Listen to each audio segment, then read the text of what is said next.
Chapter 1. The Night the Coyotes Went Silent. Under a moon pale as bleached bone, the high plains of the American West tell the same story they've told for generations. The night belongs to the hunters.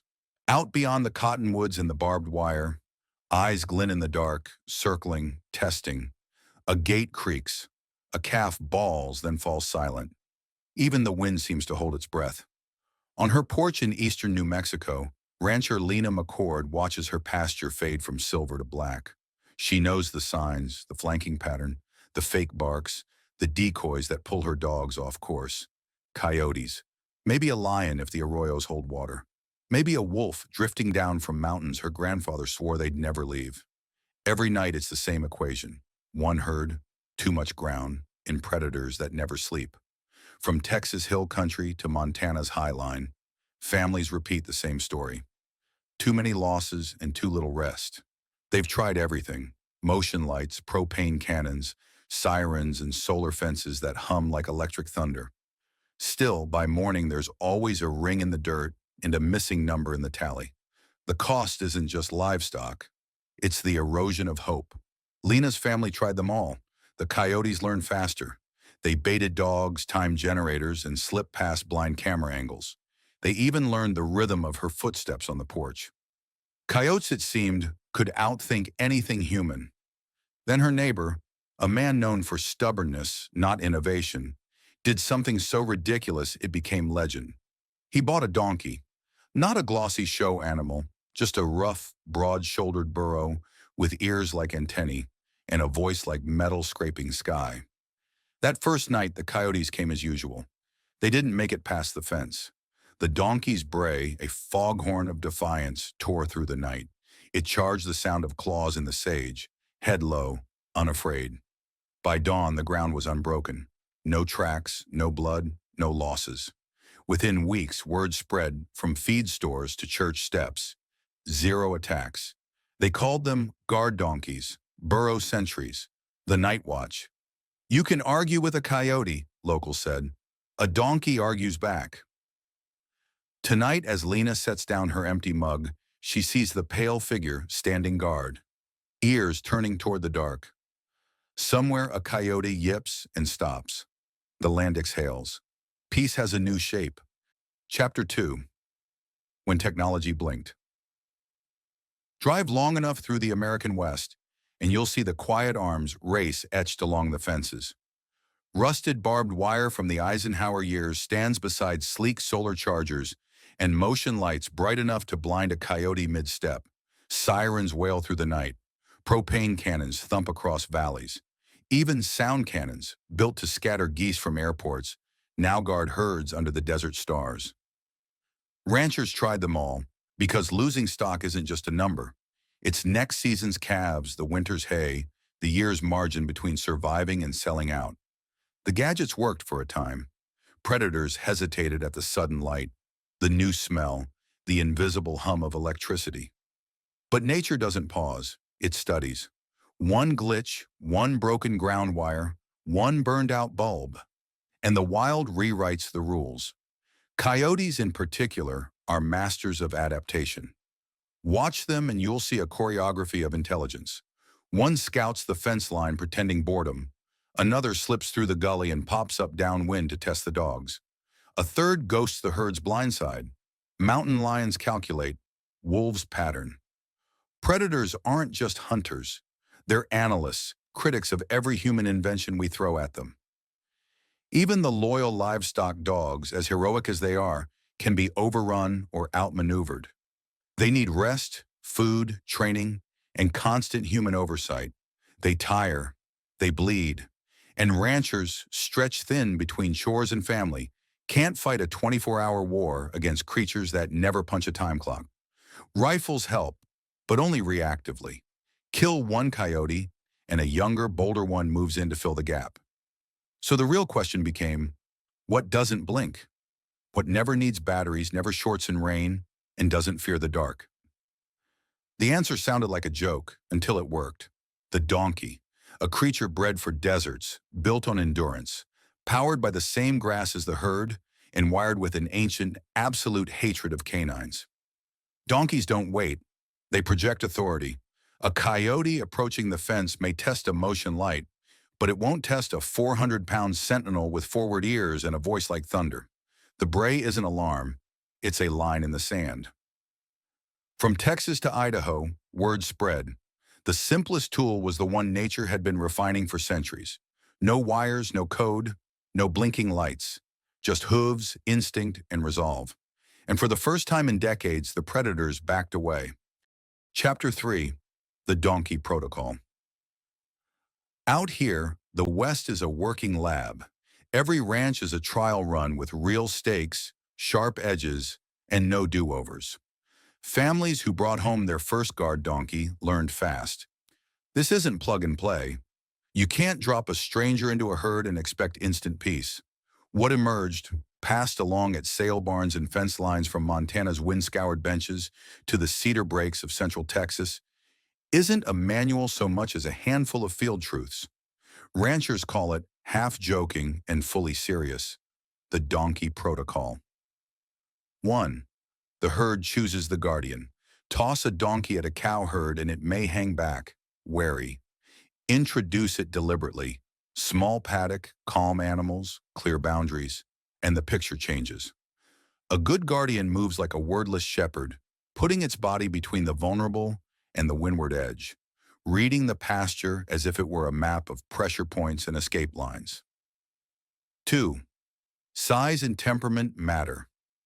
Pretty won't protect anything. Out here, you want mass and mind. Medium to large standards with sound bone and steady eyes hit the sweet spot. Too small and they're a target. Too huge and they may bully instead of guard. Many ranchers favor jennies for their measured judgment. Less drama, more discernment, the right mix of caution and decisive charge. 3. The bray is doctrine, not noise. At 2 a.m., that metallic blast you feel in your ribs isn't random. It's broadcast. The bray announces, to anything within earshot, that this pasture is claimed and watched. Predators that thrive on quiet edges prefer a different stage when a donkey is on duty. 4. Force without judgment becomes wreckage. A solid guard donkey isn't a brawler by default. It escalates in gears, posture, advance, pursue, and, only when needed, strike. The best stories aren't about shattered coyote ribs. They're about uneventful nights, about a pasture that suddenly feels like a cul-de-sac with a streetlight and a nosy neighbor. 5. Socialization is a tool. Donkeys can be territorial to a fault. Early adopters learned that without purpose, a guardian may boss the very stock it's meant to protect. The fix wasn't punishment, it was structure, controlled introductions, routine checks, feeders and gates arranged to reward calm instead of competition. 6. Local bloodlines beat generic promises. Ranchers trade donkey lines like heirloom seed. Word moves fast about a jenny whose foal turns sentinel, or a jack that sires swagger without sense. Region-shaped temperament. A central Texas donkey raised among coyotes isn't spooked by Llano tactics. A Montana donkey recognizes the slink of a cat peeling off rimrock. Then there's the ordinary work that keeps the extraordinary possible. Trim the feet, dose the wormer, salt and mineral on schedule. Donkeys live a long time when cared for, and unlike sirens or light arrays, they form relationships. Kids grow up remembering ears that forecast weather, horses that quit spooking when the donkey shared their pasture, and nights that felt less like a gamble and more like a contract. Underneath all of it sits the quiet truth that changes the game. Donkeys reorganize space. Gadgets leave the pasture a neutral arena where predator and prey play tag. A good donkey declares ownership in a grammar the wild respects, posture, presence, and that soul-scraping bray that says simply, not here, not tonight. Chapter 4. Field Notes from a Quieter Night. To understand a tool, don't ask a catalog. Ask the people who use it when the wind cuts sideways and the truck won't start. Out here, the best endorsements for guard donkeys don't come in data or graphs. They come in long exhales, small smiles, and stories told over coffee at dawn. In Llano County, Texas, sheep producer Orlando laughs when asked why he switched. "My neighbor said she was opinionated," he says of his Jenny. "Good. I wanted opinions." He gestures toward the pasture where his lambs graze. "We still get visitors," he admits, "but not tragedies." Far north in Carbon County, Wyoming, the Halverson sisters run cattle across sage so wide it looks endless. They placed one donkey with each herd, 3 sentinels for 3 ranges. Every morning they mark coyote sightings on a map. After a few weeks, a pattern appeared. Predators skirted the perimeter, but rarely crossed the invisible line around each donkey. They called it the donut effect, a protective ring that said, "Try somewhere else." In northern Arizona, rancher Nava eats menudo and tells her story like a campfire tale. A lion used to strike her goats with clockwork precision. After she brought in a canyon-bred donkey, the pattern broke. First week, quiet. Second week, a lion hit a herd 1 canyon over. Third week, only paw prints and hesitation at her fence line. "We still lock up the small stock," Nava says, "but I don't feel hunted anymore." In Montana's high line country, where the horizon feels twice as far as it should, a rancher named Tad keeps a donkey with 200 mother cows. He's not one for sentiment. "Coyotes didn't stop being coyotes," he says. "They just stopped being bold." I'll take that trade. Across the West, the pattern repeats. The donkey doesn't erase risk. It reduces it to something survivable. Enough for families to sleep through the night, enough for kids to want to help with chores again. There are quirks too. Donkeys that bray toward broken fences before anyone sees them. That bed down in predator trails to claim the choke points. That scold dogs like grumpy sergeants watching rookies. Out here, the math that matters isn't on spreadsheets. It's scratched on barn walls. Calves weaned, ewes bred, nights unbroken. And through it all, one sound means peace bought back. A single steady bray beneath the stars. Chapter 5. Counting the Uncountable. Economics, Ethics, and the Long View. A ranch budget is a prayer written in numbers. Every line, fencing, fuel, hay, minerals, vet bills, tags, taxes, is a reminder that one mistake or one storm can erase a season's work. Predation doesn't just cost one animal. It ripples through everything. Ewes that don't breed back because they're stressed, cows that wean lighter, dogs that come home bleeding, and the human hours lost to night watches that leave no one rested enough to face morning chores. On paper, a guard donkey looks simple. One purchase, modest upkeep, hoof trims, salt, mineral, maybe a vet check or a blanket for hard winters. No fuel, no subscriptions, no batteries, just grass and grit. The math isn't magic, it's stability. And unlike machines that rust or software that expires, a donkey appreciates in the only currency that matters out here: trust. But ranch economics isn't just about dollars. It's about ethics. Out here, nobody pretends to be a saint. Survival means doing what you must. Still, every family that can protect their herd without killing feels something lift off their chest. Fewer traps, fewer bullets, fewer young predators learning to fear humankind. A good donkey lowers the tension between man and nature, between necessity and conscience. There's a cultural echo too, a rediscovery of wisdom nearly lost.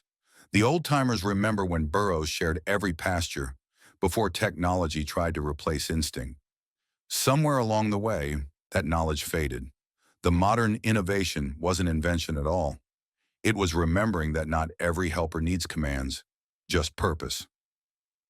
And then comes the human economy, the one that doesn't fit on spreadsheets. Fewer losses mean calmer seasons, steadier income, open schools, stocked feed stores, and families willing to invest in the future instead of reacting to crisis.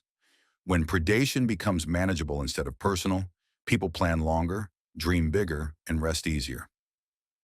Of course, donkeys aren't perfect. They break halters, block gates, and open latches you swore they couldn't reach. They're personalities, not machines. But in a world addicted to complexity, their simple competence feels almost sacred. Picture the next generation. A girl who learned courage from a bray in the dark. A boy who saw that defense doesn't always mean destruction. Coyotes still move. Lions still stalk. But now between the herd and the wild stands a creature that knows the job and never blinks. And if this story moved you, if the notion that a simple, stubborn ally can outthink a complex, relentless problem gives you hope, then you're exactly who we make these films for. We trek the back roads, stand in the cold at 3 a.m., and listen to the people whose lives depend on more than headlines and hashtags. We bring you the ground truth, the small ideas that change whole landscapes. Want more investigations into wildlife and working lands? Want to see the next chapter? How ranchers pair donkeys with dogs? How rotational grazing shifts predator patterns? How families teach the next generation to work with the wild, not against it? Subscribe to the channel, tap the bell, and share this film with someone who still believes the only answer is a bigger fence or a louder gun. Your support helps us put fuel in the tank, batteries in the mics, and miles under the tires, so we can keep bringing you the stories that matter. Real people, real land, real solutions. Out past the fence line tonight, something is moving. And in the pasture, a pair of ears turns, the chest squares, and a voice like steel on stone says the oldest thing in ranching: not here, not this herd, not this time. Thanks for watching, and welcome to the Quiet Revolution.